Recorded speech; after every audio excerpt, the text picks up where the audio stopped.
अस्सलाम वालेकुम। उम्मीद है आप लोग खैरियत से होंगे। आज की वीडियो इंतहाई अहम है और ये अहम होने की वजह ये है कि दो मेन वजूहात, दो मेन खदशात जिनकी बुनियाद पर मैंने इन वीडियोस बनाने का सिलसिला शुरू किया और पाकिस्तान इंटेलेक्चुअल सोसाइटी का कयाम किया, उनमें से एक है।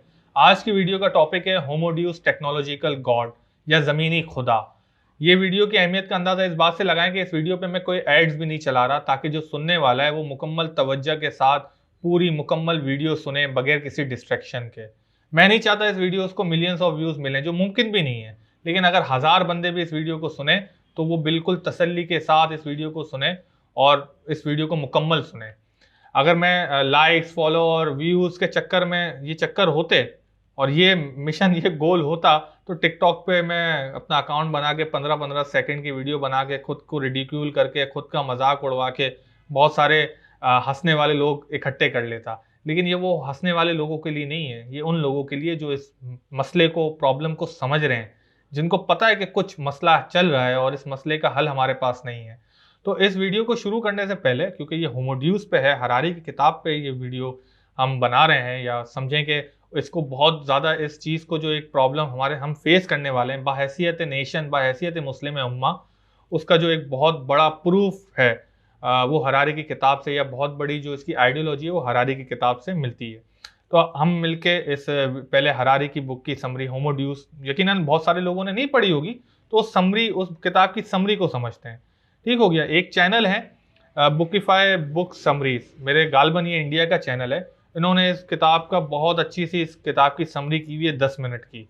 तो आप और मैं पहले बैठ के उस समरी को मुकम्मल समझते हैं, सुनते हैं और फिर इसके ऊपर इस डिस्कशन को आगे बढ़ाते हैं। हेलो फ्रेंड्स, युवाल नोआ हरारी की बुक होमो ड्यूअस से आज हम जानेंगे फ्यूचर में कैसे सिलेक्टेड ह्यूमंस टेक्नोलॉजी का प्रयोग करके अपनी फिजिकल और मेंटल कैपेबिलिटीज को अपग्रेड करके ह्यूमन से सुपर ह्यूमंस बन जाएंगे, यानी कि होमो सेपियंस से होमो ड्यूअस। आइए स्टार्ट करते हैं। First, ideologies replacing religion. Book sapiens में हमने जाना कैसे एग्रीकल्चर रिवॉल्यूशन से पहले ह्यूमंस और एनिमल्स नेचर का इक्वल पार्ट थे। एग्रीकल्चर रिवॉल्यूशन के बाद रिलीजन का डेवलपमेंट हुआ और गॉड ह्यूमंस और नेचर के बीच में आ गए और एनिमल्स और नेचर ह्यूमंस की प्रॉपर्टी बन गए।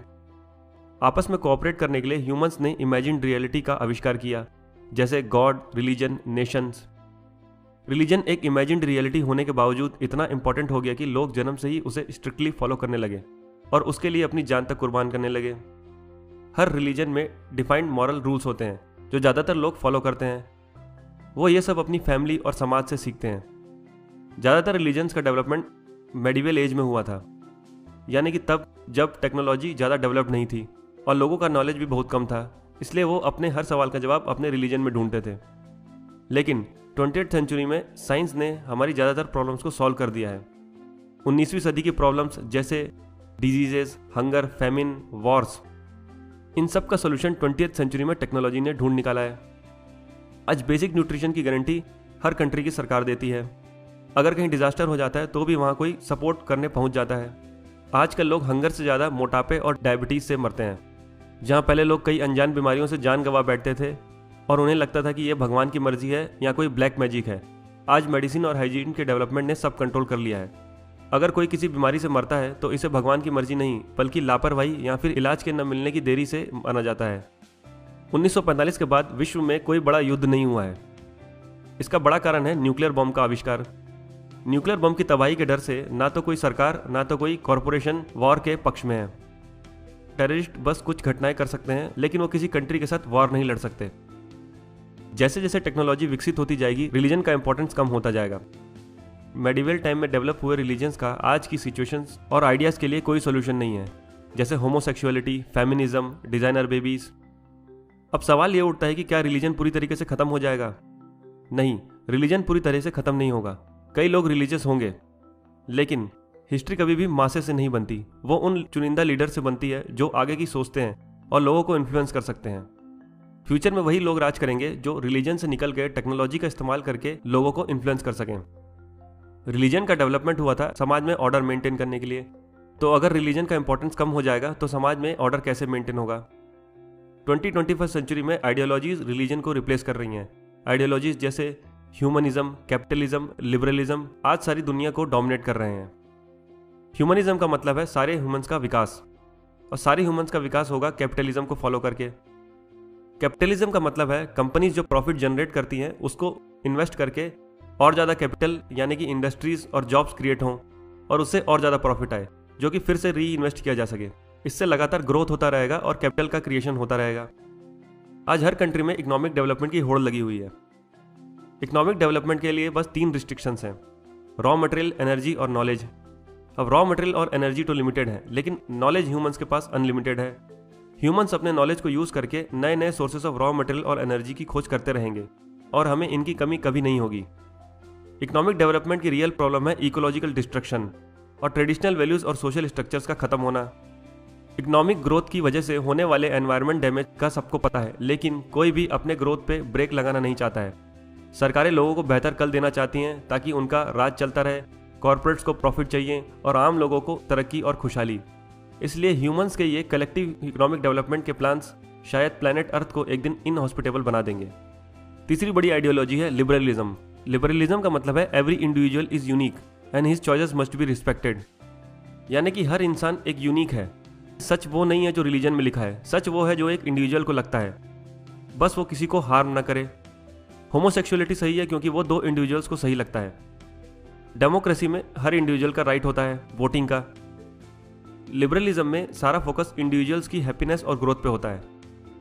इसमें यह माना जाता है कि ह्यूमंस का अपना फ्री विल है, यानी कि वो डिसाइड कर सकते हैं कि उनके लिए क्या सही है और क्या गलत है। लेकिन क्या सच में हमारा कोई फ्री विल है? क्या हम सच में अपना सही और गलत डिसाइड कर सकते हैं? जिसे हम हमारी फ्री विल या हमारी इच्छा कहते हैं, वो बहुत सारे फैक्टर से प्रभावित होती है, जैसे हमारे लाइफ के इवेंट्स, हमारे जीन्स और हमारे अवेलेबिलिटी बायस, यानी कि हमारे जो आसपास जो आसानी से अवेलेबल इन्फॉर्मेशन है। हमारे डिजायर्स हमारे ब्रेन के बायोकेमिकल रिएक्शन से पैदा होते हैं और हमारे ब्रेन के बायोकेमिकल रिएक्शन आसानी से मॉडिफाई किए जा सकते हैं। ड्रग्स, जेनेटिक इंजीनियरिंग और ब्रेन सिमुलेशन जैसी टेक्नोलॉजीज हमारे सोचने की क्षमता को और हमारे डिजायर्स को प्रभावित कर सकती हैं। मिसाल के तौर पर यूएस मिलिट्री में एक एक्सपेरिमेंट के दौरान लड़ाई के वक्त सोल्जर्स को हेलमेट पहनने को बोला गया, जिसमें उनके ब्रेन के नर्व्स को सेंसर्स के जरिए कनेक्ट किया गया। उस हेलमेट से भेजे गए सिग्नल्स के द्वारा ब्रेन को मिलने वाली डर और डिप्रेशन के सिग्नल्स को दबा दिया गया और सोल्जर्स को लड़ाई के दौरान कोई भी डर महसूस नहीं हुआ। इससे उनके लड़ने की क्षमता भी बढ़ गई। इस एक्सपेरिमेंट से यह सिद्ध होता है कि टेक्नोलॉजी का इस्तेमाल करके हम ह्यूमंस के बायोकेमिकल रिएक्शंस को चेंज करके उनके डिजायर्स और उनके इमोशंस को प्रभावित कर सकते हैं। इंडिविजुअल हैप्पीनेस और ग्रोथ की तलाश में biotechnology, genetic engineering, artificial intelligence, nano technology के फील्ड में इतना विकास हो जाएगा कि फ्यूचर में 2 सबसे इंपॉर्टेंट इफेक्ट होंगे इसके। पहला, it will render masses useless. दूसरा, special power to few individuals. पहला, render masses useless. 20th century में हमें लोगों की ज़रूरत थी ग्रोथ अचीव करने के लिए, लड़ाइयाँ लड़ने के लिए और जो प्रोडक्ट्स बन रहे हैं उन्हें कंज्यूम करने के लिए। लेकिन जैसे जैसे टेक्नोलॉजी डेवलप होती जा रही है, ह्यूमंस मिलिटरली और इकोनॉमिकली यूजलेस होते जा रहे हैं। मिलिट्री टेक्नोलॉजीज जैसे pilotless drones, cyber warfare, biological warfare, इन सब का यूज़ करके बिना किसी आर्मी के ही हम अपने विरोधी के कई सारे सोल्जर्स को मार गिरा सकते हैं। वहीं रोबोट्स और मशीन्स ह्यूमंस को कई कामों में आउट परफॉर्म कर रही हैं।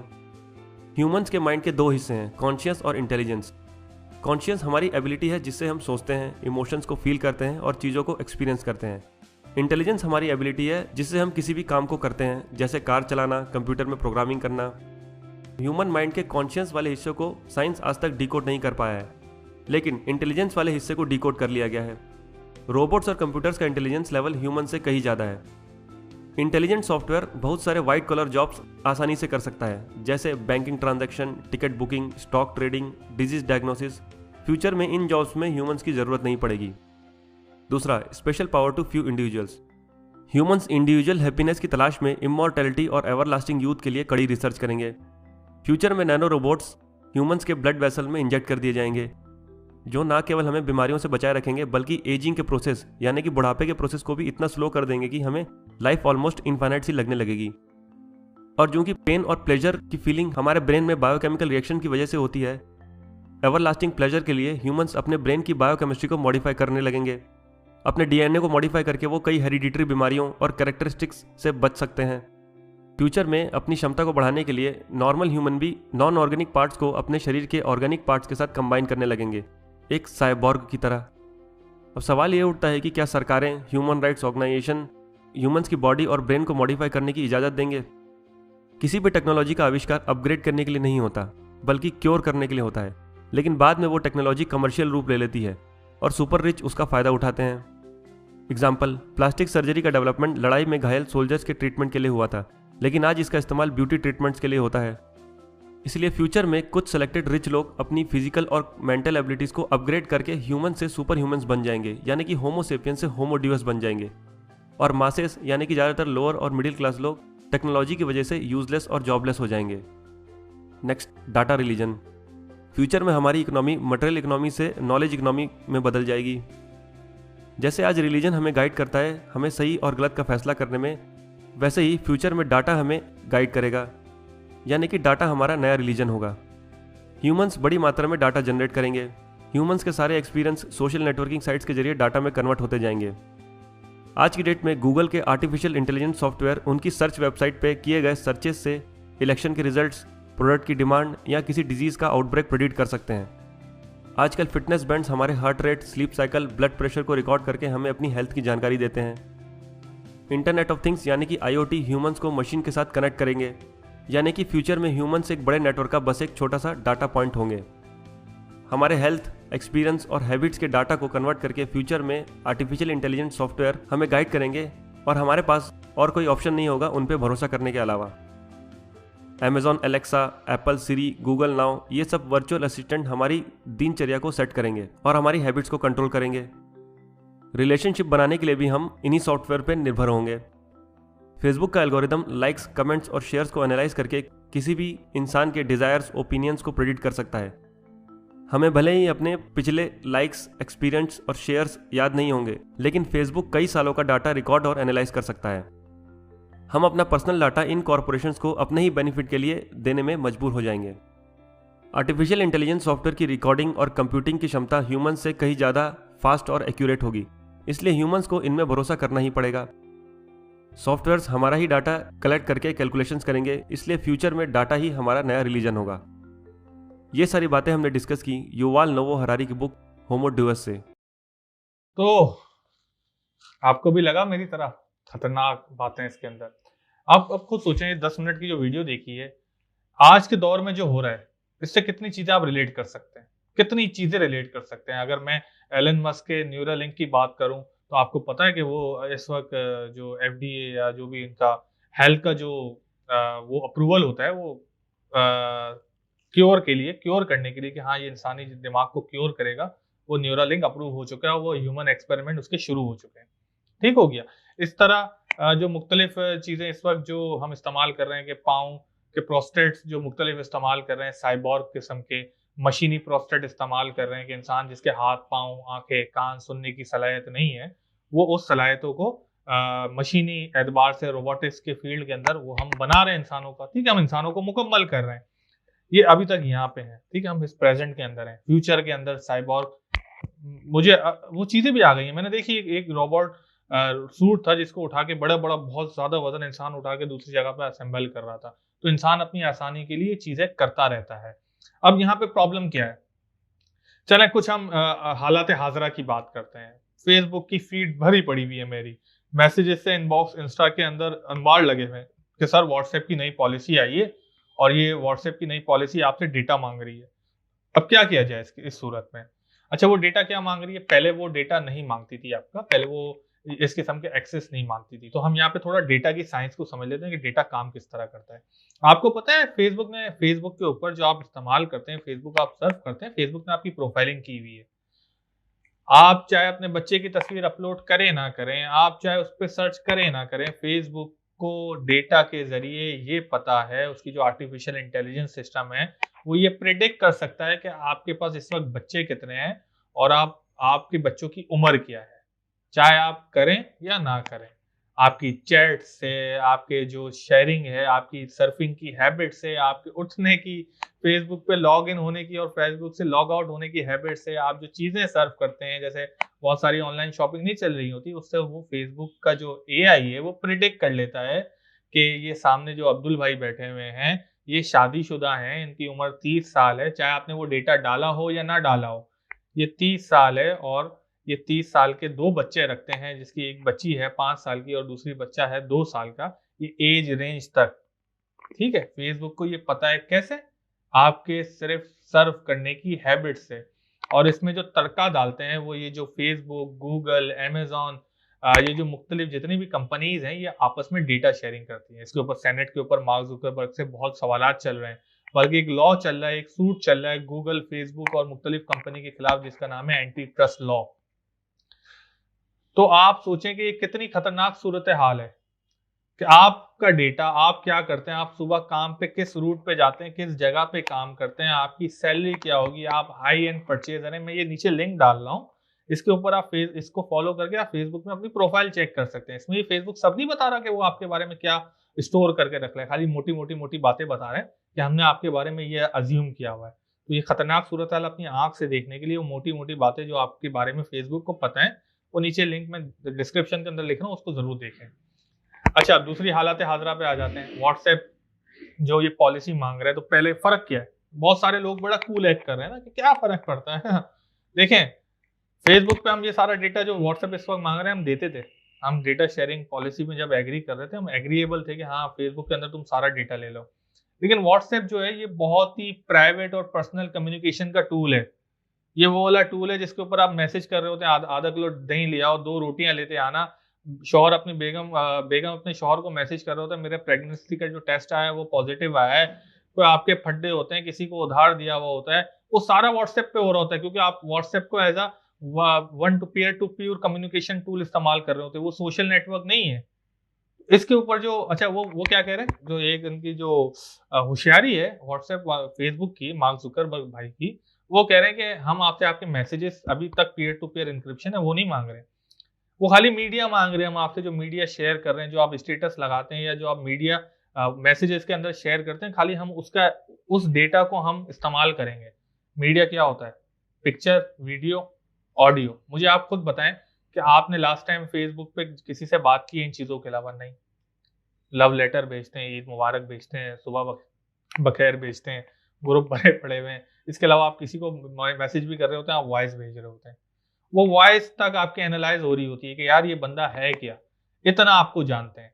अच्छा, ये जानना क्या होता है? जान के क्या होगा पता है? एक तरफ तो इसकी जो गुड साइड है उसको थोड़ा डिस्कवर कर लेते हैं। फेसबुक को पता होगा कि आप किस किस्म के हैं, व्हाट्सएप को पता होगा आप किस किस्म के बंदे हैं, और उस हिसाब से वो आपको ऐड दिखाएगा। बड़ा सिंपल है ना, बड़ा सिंपल है।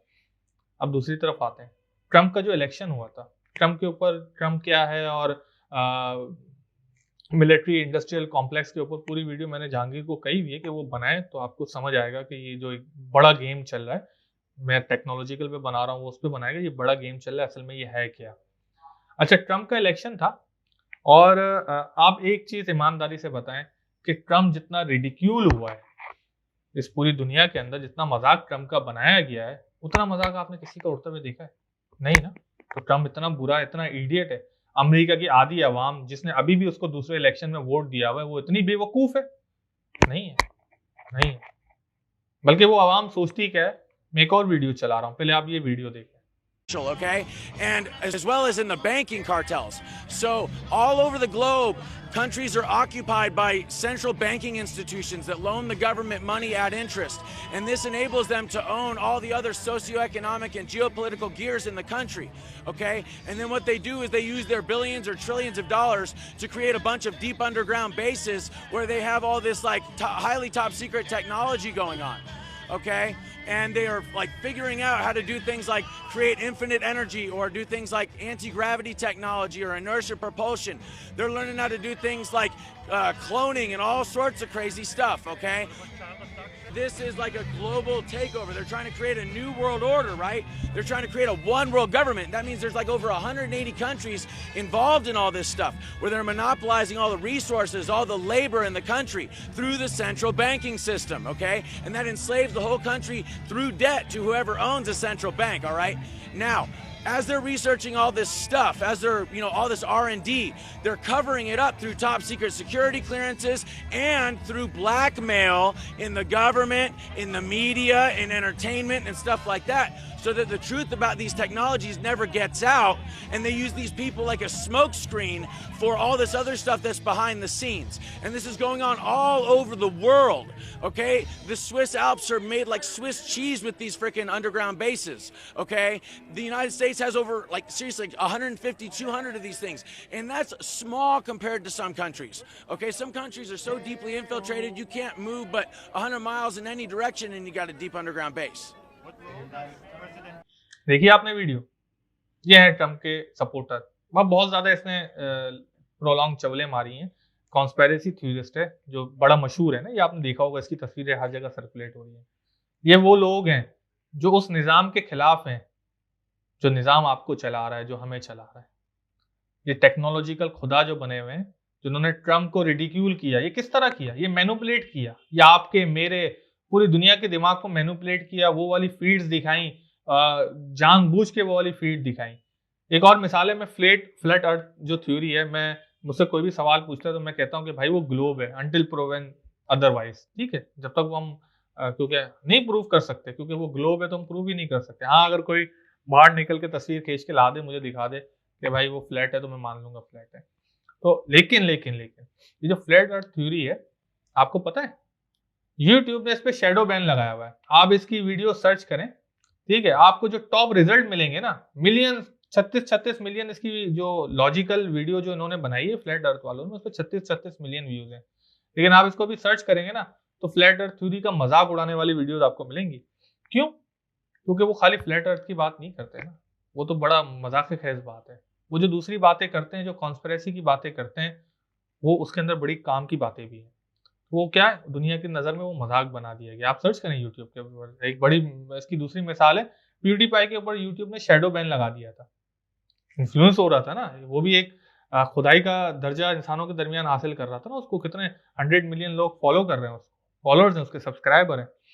तो ये टेक्नोलॉजिकल जो खुदा है, जो होमो ड्यूस हैं, ये बड़े खतरनाक हैं। देखें, ट्रम्प का ट्विटर अकाउंट, प्रेसिडेंट है, 6 जनवरी तक उसको एग्जिट करना था वहां से, और जब तक नया प्रेसिडेंट नहीं आ जाता, Trump president of United State है, the powerful man on earth, उसका अकाउंट, ट्विटर अकाउंट बंद कर दिया, और फेसबुक ने उसकी पोस्ट डिलीट कर दी, उसके अकाउंट पे सस्पेंशन लगा दिया, ट्विटर ने उसका अकाउंट डिलीट कर दिया, गूगल ने उसके सारे सर्च रिजल्ट छुपा दिए, और हत्ता के एप्पल आईफोन ने जो ऐप थी, जो ट्विटर के मुकाबले में खड़ी हुई थी, जो फ्री स्पीच को वो दे रही होती है, जो कहती है कि हम फ्री स्पीच को सपोर्ट करते हैं, पैरल या कोई नाम है, नाम नीचे नजर आ जाएगा आपको, उस ऐप को अपने एप्पल स्टोर से हटा दिया। इतने पावरफुल है ये टेक्नोलॉजिकल खुदा। तो ये जो चाहते हैं, ये आपको मैनिपुलेट करते हैं, जो चाहते हैं वो दिखाते हैं। मिसाल के तौर पर इलेक्शन होते हैं, हमें पता है ना, इलेक्शन के अंदर मीडिया ग्रुप का पलड़ा भारी होता है। जिस पे मीडिया मेहरबान हो जाए, वो इलेक्शन जीत जाते हैं। तो करते क्या है मीडिया, दूसरों वालों की तकरीरें 10 सेकंड, ये छोटी छोटी कवरेज दी, और जिसको वो फेवर कर रहे होते हैं, क्योंकि मीडिया किंग मेकर है ना, जिसको उसको किंग बनाना होता है, वो क्या करते हैं, उसकी स्पीच दिखाते जाओ, वो दिखाते जाओ, सुबह शाम रात को, सो रहा है, कुछ भी कर रहा है, वो दिखाते जाओ, जो दिखेगा वो बिकेगा। ये पावर थी मीडिया के पास। अब इससे एक्सट्रीम लेवल पे पावर है, हाथ में मोबाइल है, मोबाइल के अंदर हर बंदा, हर बच्चा, हर बच्ची अपना टाइम सर्व कर रहा होता है। तो ये टेक्नोलॉजिकल खुदा आपका जो डेटा है उसको इस तरह मिसयूज कर रहे हैं, आप उनके गुलाम बन जाएंगे। इसकी मिसाल ऐसे लें कि अगर बहुत सारे होते हैं ना, वल्नरेबल होते हैं, उनको वो जब अपनी तकालीफ दूसरों को बताते हैं, तो वो सामने वाले के पास वो इख्तियार आ जाता है कि वो उस तकलीफ को दबा के उनको जब चाहे मजबूर कर दे। ऐसा ही है ना, इंसान ऐसे ही करते हैं ना, यही हरकत है ना इंसानों की। कोई दिल टूटा हुआ आपके पास आ जाएगा, आप जब उस पे अपना शफकत भरा हाथ रखोगे, आप उसको मोहब्बत दोगे, तो आप बोलोगे कि अब जो मैं बोलूंगा वो मान। जिस दिन उसने इधर से उधर थोड़ा होने की कोशिश की, आप वो वाला पॉइंट दबाओगे उसका, याद है तुझे उसने धोखा दिया था, तेरी औकात ही यही है, और उसकी वल्नरेबिलिटी का फायदा उठाओगे। आप वल्नरेबल हो इतने ज्यादा इन टेक्नोलॉजिकल खुदा के सामने, आपकी हर चीज उनको पता है। मैं नहीं कह रहा वो हर इंडिविजुअल को करेंगे, लेकिन वो मासेस के अंदर करेंगे।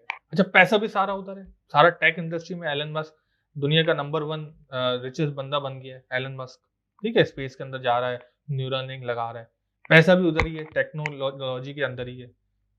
और जब जिसके पास पैसा है उसके पास एक्सेस है, कल अगर वो सुपर ह्यूमन सूट आ गया, सुपर ह्यूमन चिप्स आ गई जो अरबों डॉलर में है, कौन लेगा, कौन करेगा उसका इस्तेमाल? जिनके पास पैसा होगा।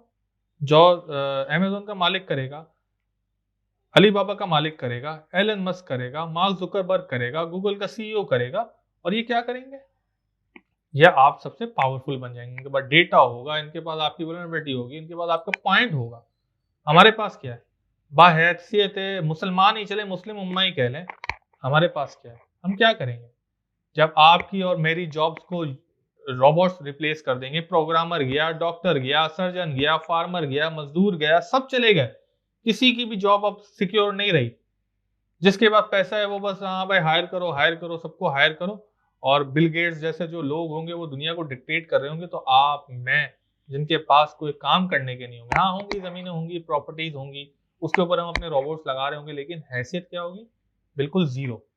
इंडस्ट्रियल रेवोल्यूशन आया था, आपको पता है? इंडस्ट्रियल रेवोल्यूशन के अंदर चाइना बहुत पीछे रह गया था, लेकिन चाइना के अंदर फिर एक अपना इनकलाब आया और उन्होंने इंडस्ट्रियल रेवोल्यूशन के अंदर अपनी मैन पावर झोंक दी, जिसके असरात आपको अभी तक नजर आ रहे हैं। बिल्कुल इमोशन लेस हो गए हैं, वो इतना काम करते हैं, सुबह उठते हैं काम, रात को सोते हैं काम। जापान की मिसाल ले लें आप, ऐसी एक रास्ते में ट्रेनों के अंदर सो रहे होते हैं। तो उन्होंने वो ये वाली कुर्बानियां दी और इंडस्ट्रियल रेवोल्यूशन के अंदर उन्होंने फिर अपना मकाम बनाया। लेकिन जो टेक्नोलॉजिकल रेवोल्यूशन आने वाला है, जो चल रहा है, इसके अंदर जो नेशन छूट जाएंगे, जो लोग छूट जाएंगे, ये फिर नहीं आएंगे। हमारे यहाँ क्या हो रहा है टेक्नोलॉजी के नाम पे? पाकिस्तान के अंदर अगर मैं पाकिस्तान की बात करूं, चंद लोग भी नहीं है। मुझे तो एक स्टार्टअप नहीं पता जिसको मैं प्राउडली कहूं कि हाँ ये पाकिस्तान का बनाया हुआ स्टार्टअप है, कि शायद ये वाला होमोड्यूस, शायद ये वाला टेक्नोलॉजिकल खुदा जो दुनिया के अंदर पाकिस्तानी होने की हैसियत से हमें मार के छांव में डाल देगा। अपना मारता है तो छांव में डालता है ना। हमारे पास एक बंदा ऐसा नहीं है। उसकी वजह क्या है? बहुत बड़ा डिस्कनेक्शन है टेक्नोलॉजी के साथ। जो XYZ लोग आके आपको टेक्नोलॉजी का प्रचार भी दे रहे होते हैं ना, उनका अपना जाती मफाद होता है। मेरा ग्रुप ज्वाइन कर लो, मैं सिग्नल दूंगा। ब्लॉकचेन टेक्नोलॉजी कितनी बड़ी टेक्नोलॉजी है पता है आपको? उसके ऊपर जो डीएप्स बनती हैं, डिसेंट्रलाइज एप्स का जो काम होता है, और 2021 के अंदर यूएई ने बोला था कि हम अपना पूरा ब्लॉकचेन सिस्टम कर लेंगे। इसके ऊपर मैं मुकम्मल वीडियो बनाऊंगा ब्लॉकचेन को समझाने के लिए। लेकिन हम क्या करते हैं? हम बोलते हैं कि यार पैसा आ जाए, कोई बोलता है डिग्रियां जला दो, कोई बोलता है दोस्त बना लो। असल जो टेक्नोलॉजी की जो रेवोल्यूशन के अंदर, इस टेक्नोलॉजी के रेवोल्यूशन के अंदर हमें जरूरत है, वो हमें पेरेंट्स को सिखाना है, मुझे लोगों को सिखाना है, ताकि वो अपने बच्चों को सिखा सकें। हम नहीं, कम से कम हमारे बाद एक आने वाली नस्ल में से शायद कोई होमोड्यूस बन जाए, और उस नजरिए के तहत अगर बनेगा, वो दूसरे जमीनी खुदाओं के दरबार में जाके बैठ नहीं जाएगा। उसको पता होगा कि मेरा नजरिया क्या है, मुझे अपने लोगों के लिए काम करना है, तो शायद हमारा सर्वाइवल का चांस हो। वरना मैड मैक्स देखी आपने? मैड मैक्स के अंदर वो चंद लोग होते हैं जो कंट्रोल कर रहे होते हैं, और बाकी सारे रैग्स बने हुए होते हैं, भिखारी बने होते हैं, एक दूसरे को कत्लेआम कर रहे होते हैं। ये जमाना आने वाला है, कोई हम बात ही नहीं करेंगे। हाँ, जब हुकूमत के ऐवानों में जाके टेक्नोलॉजी के एडवांसमेंट के नाम पर लोग जाके ये बताएं कि भाई इस पे पैसा आएगा, गरीब गुर्बत मिट जाएगी, तो ये वो वाली बात है ना, कि शेख चिल्ली वाली बात है। नहीं, टेक्नोलॉजी बताओ। एआई वाली वीडियो भी मैंने इसी मकसद से बनाई थी कि यार पेरेंट्स सीखें। पेरेंट्स को पता ही नहीं है, बच्चों को तो छोड़ ही दें। हमारे स्कूलों में क्या पढ़ाते हैं? एनईडी के अंदर जो रोबोटिक्स के अंदर आर्डिनो वगैरह बनाते हैं ना, वो 10 साल का बच्चा बना ले, ठीक है?